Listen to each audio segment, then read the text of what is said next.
Good morning, students. We are doing chapter 3 of book 1, Election and Representation, right? Today we will discuss the topic reservation of constituencies. So let's start. We have noticed that in FPTP election system, the candidate who secures the highest vote in a particular constituency is declared elected, right? हमने यही देखा ना कि किसी constituency में जो candidate सबसे ज़्यादा वोट लेता है, जिससे सबसे ज़्यादा वोट मिलता है, वही वहाँ पर इलेक्टेड डिक्लेयर होता है. This often works to the disadvantage of the smaller social groups. और ये कई बार जो smaller social groups होते हैं, social group जो small हैं, उनके लिए कई बार ये disadvantage भी हो जाता है. This is even more significant in the Indian social context. We have had a story of caste-based discrimination. In such a social system, the FPTP electoral system can mean that the dominant social group and caste can win anywhere and the oppressed social groups may continue to remain unrepresented. Our constitution makers were aware of this difficulty and the need to provide a way to ensure fair and just representation to the oppressed social groups. यहाँ ये बताया गया है कि FPTP system में generally एक constituency में वही पर्सन इलेक्टेड होता है जिसको ज़्यादा वोट मिल रहे हैं. और ऐसे में जो सोशल ग्रुप्स होते हैं, जो स्मॉल सोशल ग्रुप्स हैं, उनका अगर कोई कैंडिडेट अगर इलेक्शन में खड़ा होता है तो उनको वो उतना वोट नहीं मिलता जिससे कि वो इलेक्शन जीत जाए. और ऐसे में तो फिर यही हो जाएगा कि वो जो छोटा स्मॉल ग्रुप है वो कभी उसका कोई भी कैंडिडेट कभी इलेक्ट ही ना हो, वो कभी रिप्रेजेंट कर ही ना पाए.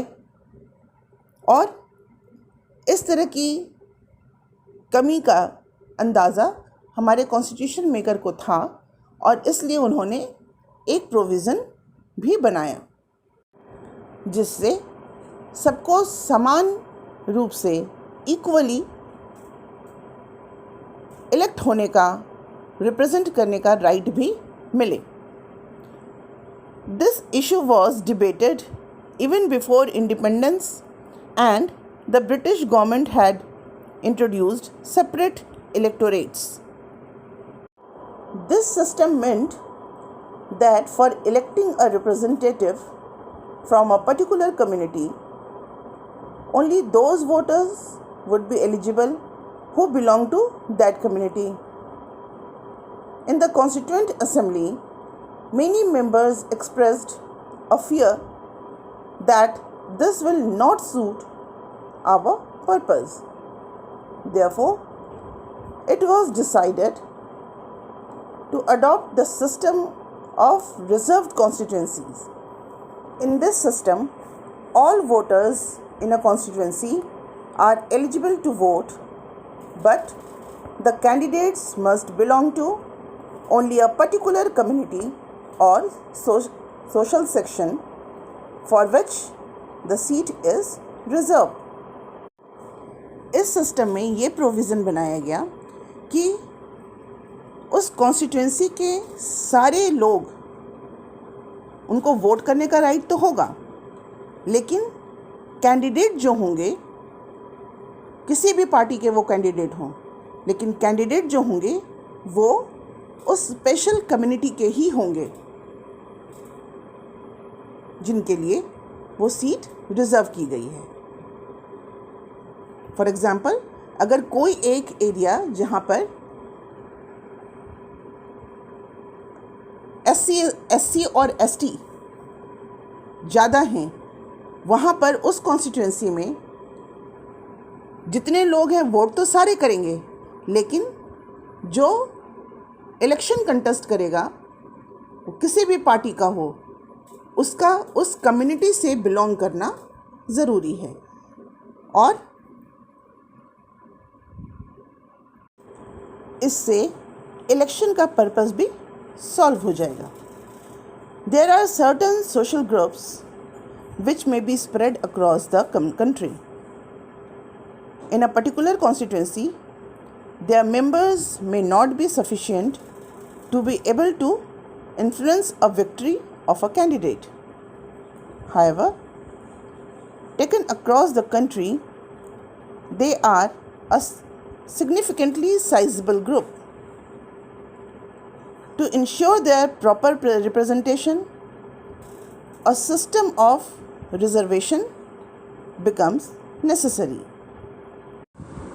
ऐसा हो सकता है कि एक कम्युनिटी, एक कॉन्स्टिट्यूंसी में उनके नंबर्स कम हो, लेकिन पूरी कंट्री में उनकी साइज़ एक हो, अच्छे खासे नंबर्स हों. तो ऐसे में उनका रिप्रेजेंटेशन इंश्योर करने के लिए ये रिजर्वेशन प्रोविज़न अडॉप्ट किया गया. The Constitution provides for reservation of seats in the Lok Sabha and state legislative assemblies for the scheduled caste and scheduled tribes. इस तरह से scheduled caste और scheduled tribes के लिए लोक सभा और स्टेट असेंबली में सीट्स जो हैं वो रिजर्व की गई हैं. This provision was made initially for a period of 10 years and as a result of successive constitutional amendments has been extended up to 2010.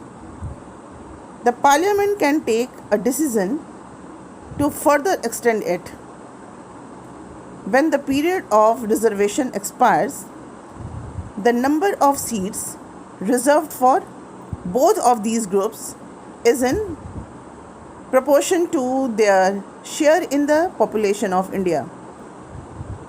Today, of the 543 elected seats in the Lok Sabha, 79 seats are reserved for scheduled caste and 41 are reserved for scheduled tribe. तो क्या देखा हमने कि शुरू में जब constitution बना था तो ये रिजर्वेशन प्रोविज़न 10 इयर्स के लिए किया गया था, लेकिन 10 साल के बाद फिर इसमें कॉन्स्टिट्यूशन अमेंडमेंट के थ्रू उनके रिप्रेजेंटेशन को बनाए रखने के लिए इस प्रोविज़न को फिर से अमेंड करके इसके टाइम पीरियड को एक्सटेंड किया गया. और आज की डेट में लोकसभा के 543 सीट्स में से 79 सीट्स लोकसभा में शेड्यूल कास्ट के लिए रिजर्व हैं एंड 41 सीट्स जो हैं वो शेड्यूल ट्राइब्स के लिए रिजर्व हैं. Now who decides which constituency is to be reserve? सबसे बड़ी बात है कि ये कौन डिसाइड करेगा कि कौन सी कॉन्स्टिट्यूंसी रिजर्व होगी. On what basis is this decision taken?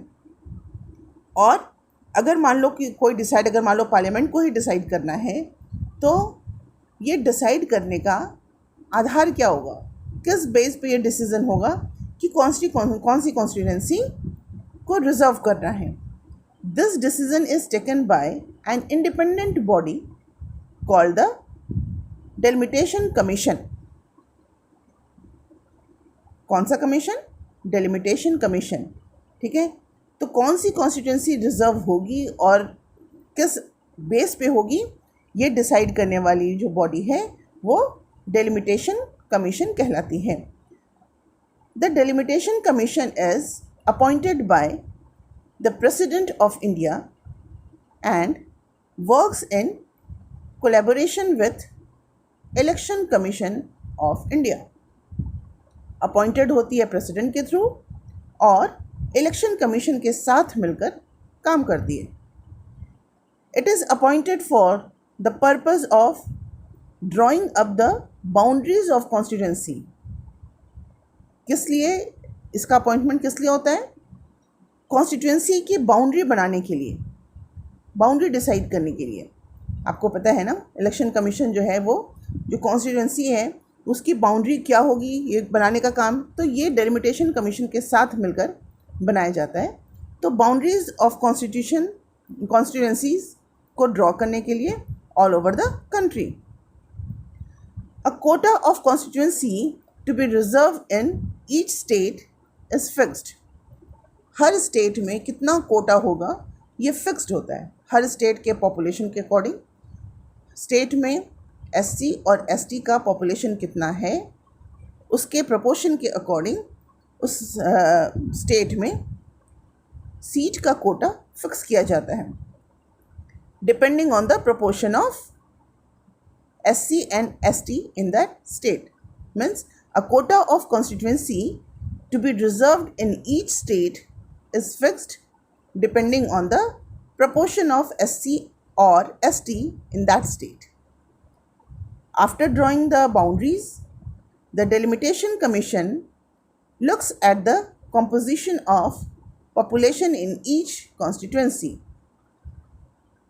एक बाउंड्री ड्रॉ करने के बाद, एक बाउंड्री अपना स्ट्रक्चर तैयार कर लेने के बाद डेलिमिटेशन कमीशन कॉम्पोजिशन देखती है, पॉपुलेशन का कॉम्पोजिशन देखती है उस कॉन्स्टिट्यूंसी में। Those constituencies that have the highest proportion of scheduled tribes population are reserved for ST. In the case of scheduled caste, the Delimitation Commission looks at two things. It picks constituency that have higher proportion of scheduled caste population, but it also spreads these constituency in different region of the state. अब delimitation commission जो है वो किस तरह से decide करती है constituency का? तो जब कॉन्स्टिट्यूंसी की बाउंड्रीज तो बना दिया और उसके बाद प्रपोर्शन भी पता है कि पॉपुलेशन का उस स्टेट में उस कम्युनिटी का प्रपोर्शन कितना है और उसके अकॉर्डिंग सीट फिक्स कर लिया जाता है। अब डेलिमिटेशन कमीशन ये देखती है कि किस कॉन्स्टिट्यूंसी में उस कम्युनिटी का, मान लो अगर शेड्यूल्ड ट्राइब है तो शेड्यूल्ड ट्राइब्स किस कॉन्स्टिट्यूंसी में ज़्यादा रह रहे हैं और उन सारे कॉन्स्टिट्यूंसी में वो एसटी के लिए रिज़र्व कर दिया जाता है। और शेड्यूल कास्ट के लिए डेलिमिटेशन कमीशन जो है वो दो चीज़ों पर ध्यान देती है। सबसे पहला तो ये उन कॉन्स्टिट्यूंसीज़ को देखती है जिसमें शेड्यूल कास्ट के प्रोपोर्शंस ज़्यादा हैं, को स्टेट के डिफरेंट रीजन में भी स्प्रेड करती है। This is done because of scheduled caste proportion is generally spread evenly through out the country. और वो ऐसा क्यों करती है? क्योंकि जनरली शेड्यूल्ड कास्ट की जो प्रपोर्शन है वो पूरे स्टेट में करीब करीब इवनली है, करीब करीब बराबर है। तो ऐसे में कोई एक फिक्स कर देना ये गलत हो जाएगा और इसलिए वो स्प्रेड करती रहती है। These reserve constituency can be rotated each time the delimitation exercise is undertaken। और इसलिए क्योंकि शेड्यूल कास्ट का जो पॉपुलेशन प्रपोर्शन है वो करीब करीब पूरे स्टेट के हर कॉन्स्टिट्यूंसी में इक्वल है, तो डेलिमिटेशन कमीशन जो है वो शेड्यूल कास्ट के लिए कॉन्स्टिट्यूंसी को 1 by 1 रोटेट करती रहती है। The constitution does not make similar reservation for other disadvantaged group. Constitution जो है वो सिमिलर जो अदर डिसएडवांटेज ग्रुप जो हैं उनके लिए सिमिलर रिजर्वेशन नहीं प्रोवाइड करती। Of late there has been a strong demand seeking reservation of seats in the Lok Sabha and state assemblies for women। भाई जब schedule caste and schedule tribes का के रिप्रेजेंटेशन की बात आती है तो विमेंस मेक 50% ऑफ कंट्री और 50% पॉपुलेशन को रिप्रेजेंट करने के लिए विमेन का होना ज़रूरी है। क्यों? Women are represented by men, उनकी अपनी प्रॉब्लम्स हो सकती हैं। तो ऐसे में ये भी डिमांड बहुत समय से चला आ रहा है कि लोकसभा एंड राज्यसभा में विमेंस का के लिए भी सीट जो है वो रिजर्व होनी चाहिए। Given the fact that very few women are elected to representative bodies, the demand for reserving 1/3 seats for women is increasingly being articulated. Reservation of seats for women has been provided for in rural and urban local bodies, है ना। ये reservation जो है women के reservation के लिए provision सिर्फ rural and urban local bodies में किया गया है। हमारे जो नगर पालिका और नगर पंचायत हैं वहाँ पर विमेन के रिप्रेजेंटेशन के प्रोविज़न को किया गया है, रिजर्व किया गया है। We shall discuss this in our local government chapter. A similar provision for Lok Sabha and Vidhan Sabha would require an amendment to the Constitution.